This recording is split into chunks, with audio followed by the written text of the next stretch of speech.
a large hand for them if you would. A large hand if you would. Thanks everybody, thanks for being here. We're super happy to be here. It's wonderful to see so many special people here at the Manor. Thanks to Anthony and Sean for hosting us. So Leo had this idea. He made a piece for Convocation at Juilliard in September, and we seemed to all be getting along and having fun. So he was like, man, we should start a band. It'll be like Cigar Ross, only Cigar Rosenmüller. And eventually it became Rosenmüller's Cigar. You see the genesis of that. So we're going to start with my newest rap cantata. Extremely new. Like ridiculously new. Like hopefully we can get through it without stopping. It's the story of Eri Zikthon. Like all of my rap cantatas, it comes from Ovid. Eri Zikthon is not a famous story. It's at the end of book 8. This guy violates a sacred tree. He's kind of a dick. And he gets punished, by the tree's keeper, which is Demeter, or Ceres, you'll hear her called. She sics hunger on him, and he gets super hungry. So here we go. Let's try it out.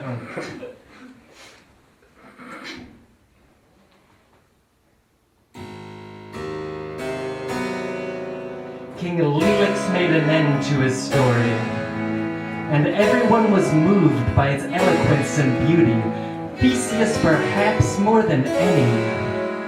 The nymphs made another round and filled the jeweled cups, and everyone was warm in Aeschylus's damp and turfy hut. Let's hear another story of the gods, said mighty Theseus, and Aeschylus, the river, sometimes wild, sometimes mellow, propped himself upon his elbow, shook his thickened, streaming beard, and captivated all of the reclining heroes with the story of Eri Zikthon.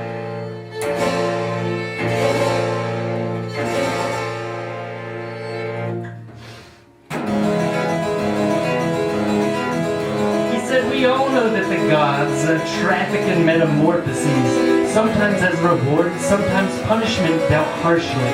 Some are changed permanently, others have ability to shift their shapes constantly, like Proteus, who lives deep in the sea and has this ability to promulgate his newest shape. He's never quite exactly as he seems. I have seen him as a youth. I have seen him as a lion. I have seen him as a wild boar. I've seen him as a dragon. I have seen him as a raging bull. I've seen him as a hawk. I have seen him as a tree. I've seen him as a rock. I have seen him as a stream, like me as running water. I've seen him as a fiery flame, sometimes cooler, sometimes hotter. Well, no less power had Mestra, the wife of Autolycus, he the son of Hermes and Chione, who died in the arms of King Ceyx. Mestra was King Eri Zikthon's daughter, and surely she deserved a better father. Eri Zikthon was a dick, let's be honest. He scorned the gods and never offered sacrifices. That's fine, he would be punished in the afterlife. But then he forced his servants to take part in his impiety. Ceres has a sacred grove of trees. You know Ceres. Sometimes we call her Demeter or Deity. Eri Zikthon entered with an axe of glinting steel. He knew that Ceres loved her trees, and piously he violates them, chopping as he pleases, until the grove is nearly cleared. Oh, they are chopping those trees down.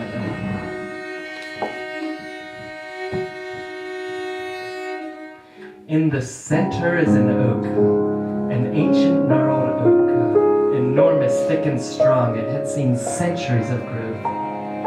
This was the most sacred tree of all, decorated all with votive tablets, woolen fillets, wreaths of flowers. Dryads held their dances here during festal hours. Ever since this tree was planted, pilgrims came to ask their prayers be granted. A huge ginormous oak, its trunk 15 yards in diameter, towering above the other trees the way other trees towered over grass that grew beneath. Well, surely you'd be mad to take an axe to such a miracle of nature, but Erysichthon is a monster. First he orders slaves to start the axe and start hacking, but they all shrink back. He snatches it, announces, "Fine, this may be the holiest tree around, but even if it were the goddess herself, today the leafy top will touch the ground." Oh my God, can you believe this guy? So Erysichthon spoke and wound up to give a stroke. The giant oak shuddered and groaned. It seemed to grow pale, and it issued forth a moan. Whack! He sinks the axe deep into the trunk. Immediate, he's soaked with a thick stream of blood. Everyone's astonished, and even more so when Erysichthon winds up to deliver another blow. Now one of his servants snaps into action, surely overbold, but appearing as a hero, and holds it back. "I cannot let you disrespect a meter like that." Erysichthon turns on him with eyes glowing red and takes the axe and chops off that man's head. Well, now nobody wants to get involved, and can you blame them? And as he chops feverishly, working without mercy, a tiny voice issues from deep inside the tree, begging Erysichthon to take pity.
But it was only a matter of time before King Erysichthon accomplished his horrible crime. Eventually the tree became so weak that it succumbed. With a terrifying groan, it fell down and leveled every tree all around. The Dryad sisters are stupefied.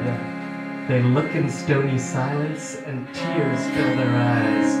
Black robes donned, faces well veiled, in mourning they approach their goddess, telling her they failed to avert disaster, longing her to punish Erysichthon. This king deserves her wrath for destroying such a relic of the past.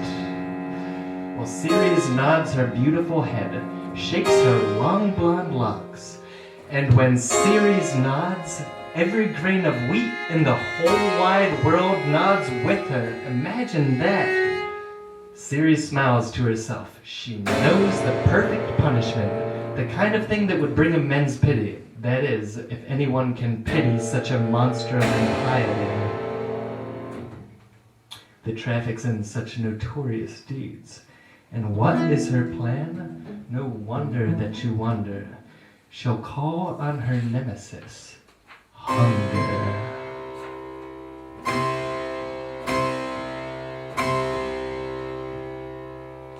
Now Ceres is the goddess of satiety and bounty. It's actually illegal for she and gaunt hunger to consort together. One would kill the other, and the fates would not allow it.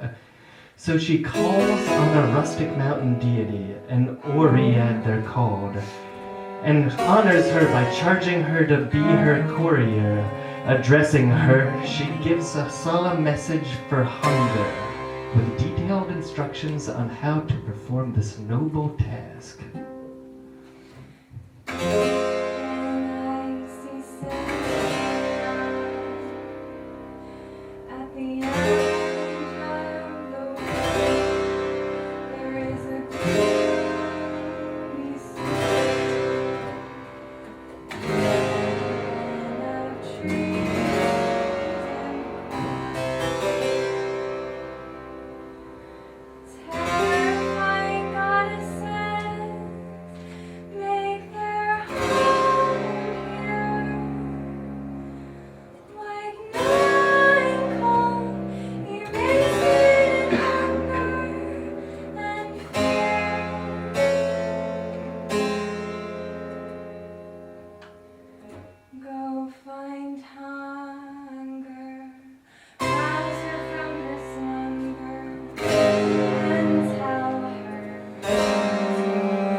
And so the mountain nymph took the reins, and in a twinkling she found herself in Scythia. She unyoked the dragons on a mountaintop, called Caucasus to those poor souls who knew the spot. The air was cold and clear, and easily she spotted a hunger, squatting in a stony field. Hunger, a disgusting goddess, picking with her nails and teeth at the scanty moss and lichens that were only barren there. Her hair was long and thick and matted, lacking luster. Ratty, her eyes were sunk deep in their sockets. Where her cheeks should have been, there were only hollow pockets. Face as pale as death, and thin lips issuing disgusting breath.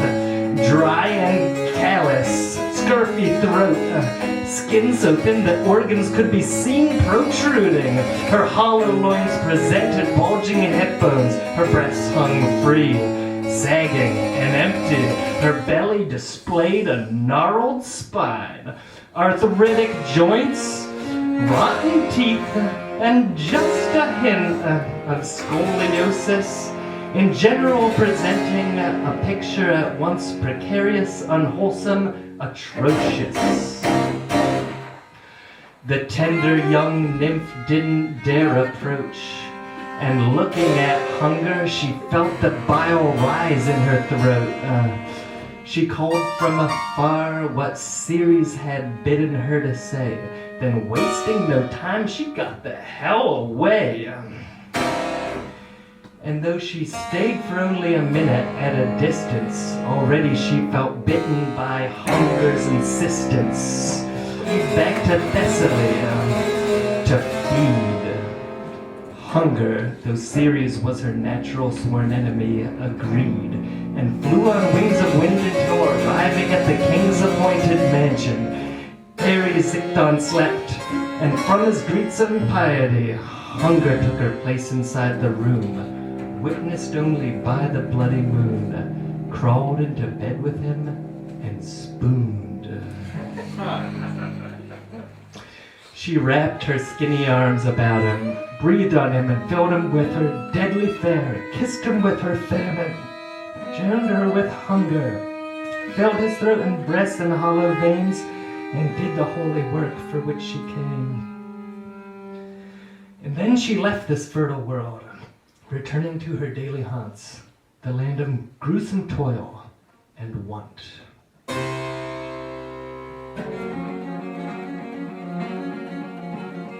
Soothing sleep held Erysichthon happy for a while, and in his sleep he dreams of feasts and eats them with a smile. His phantom food is fooling him, he wears his teeth and chews on naught but air. His stomach, though, awakens him, reminding him in fact there's nothing there. His belly burns, a hunger that it never felt before consumes him. Immediate, he screams for his servants to assume the role of waiter, prepare the fare and load the table till it risks collapsing.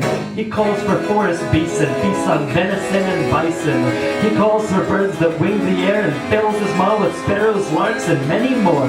Ground birds too he tears into a chicken, then a turkey, then an ostrich, then an emu, pheasant, duck, and even peacock. Now he calls for everything the wild ocean gives, guzzles oysters, mussels by the thousands, shrimp and prawn, jellyfish and octopus and squid, plus fishes, mackerel, herring, swordfish, marlin, sunfish. Giant bowls of insects are placed before him, crunchy locusts, katydids, grasshoppers and beetles, and still his hunger needles, and still his hunger wheedles. In the middle of his feast, he screams he needs another feast. In the middle of his meal, he cries, "Why do you deny me what I need? I need to feed!" The servants stand and gape. His mouth is full of food, and yet he cries he's starving, still refuses nothing at a rate alarming. Eating like he eats for a city, eating like he eats for a family, eating like he eats for a county or a country. What could have fed a nation is not enough for him. Just as oceans swallow streams and never feel their full, just as fires swallow logs and ever grow and never cool, Erysichthon eats, but the food is fuel. Every bite he takes, he needs two more to take its place, banquet after banquet, and he screams for more. Why are you so sluggish? Nourish me before this need destroys me. But every bite he takes relates to why he feels so empty. Well, this goes on for weeks. Erysichthon eats and eats and weeps. His belly's an abyss. He fills it with insistence, but it ever craves more. And now his whole ancestral store of food is gone. He digs into his treasury.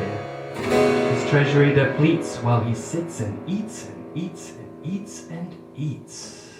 And still his rage and greed is unappeased. And then one day arrived when he's informed his larder's empty.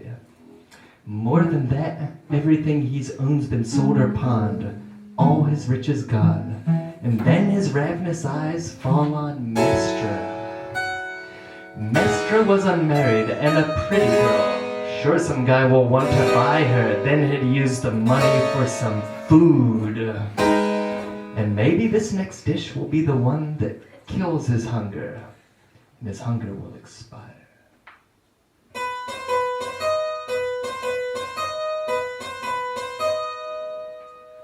Mestra, pretty girl, come over here.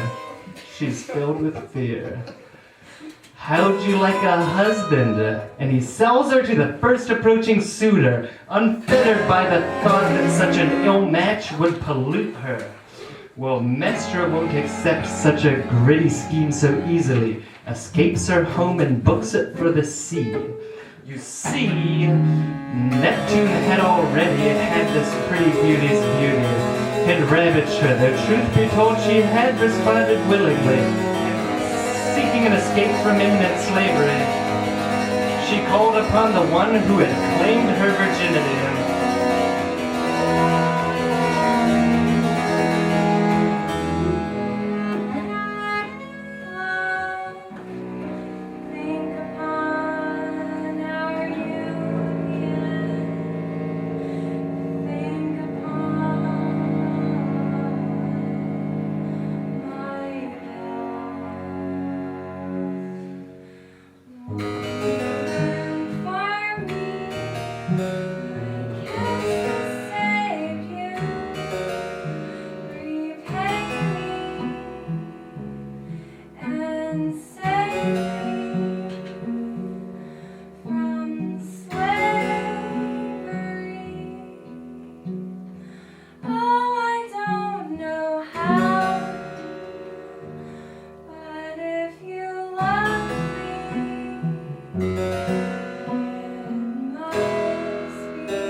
Neptune heard her prayer.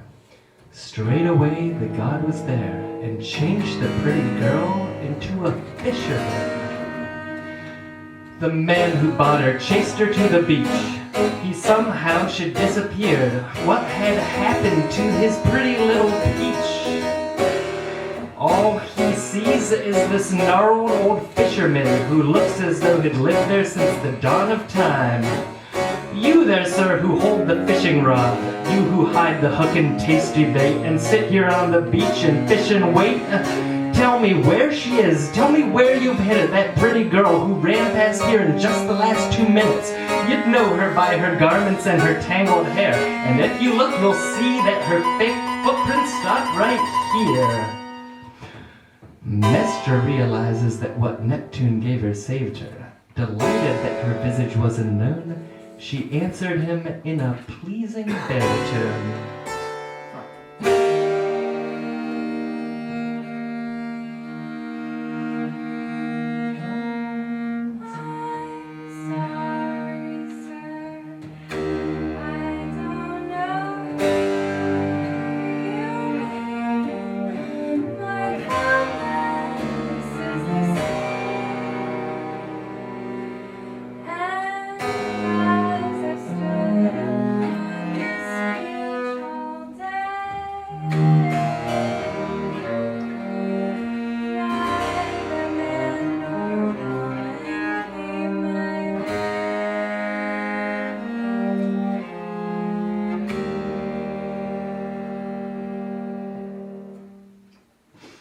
Her lie was believed. The man was completely deceived and retraced his steps away from the sea.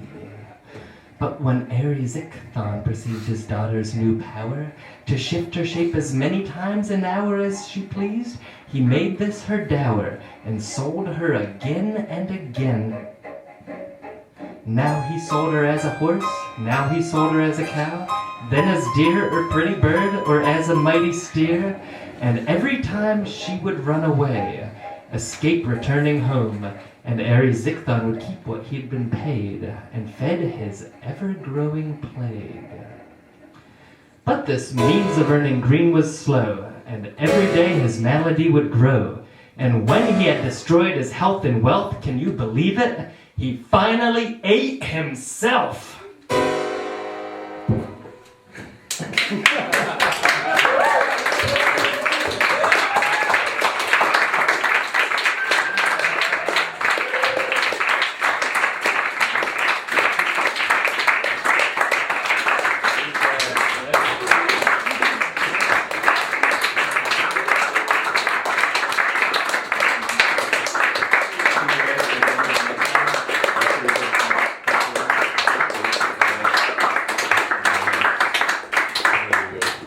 Okay, play it again.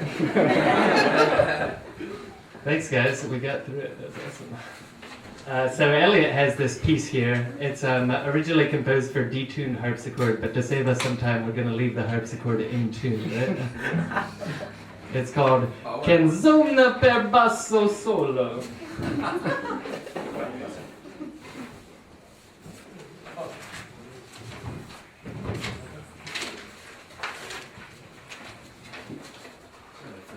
like to introduce the band to any of you who may not know us. We got Leonhard Bartussek, visiting scholar from Austro-Deutsch countries. Rocking the cello, and later you're going to hear his sweet voice and his guitar playing and all that.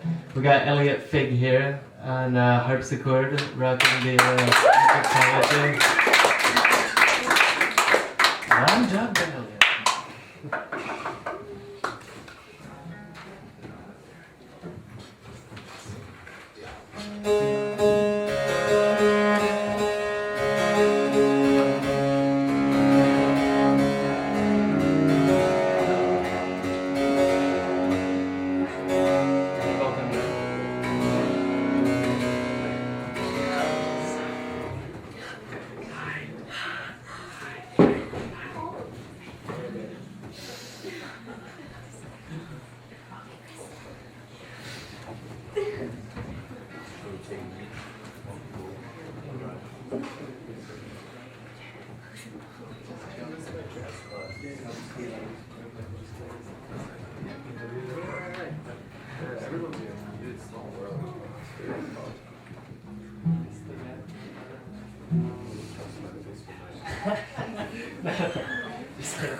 I mean, you did. Thanks for coming. Oh, yeah. How was the concert? You ready? Kristen's getting a drink.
Woo!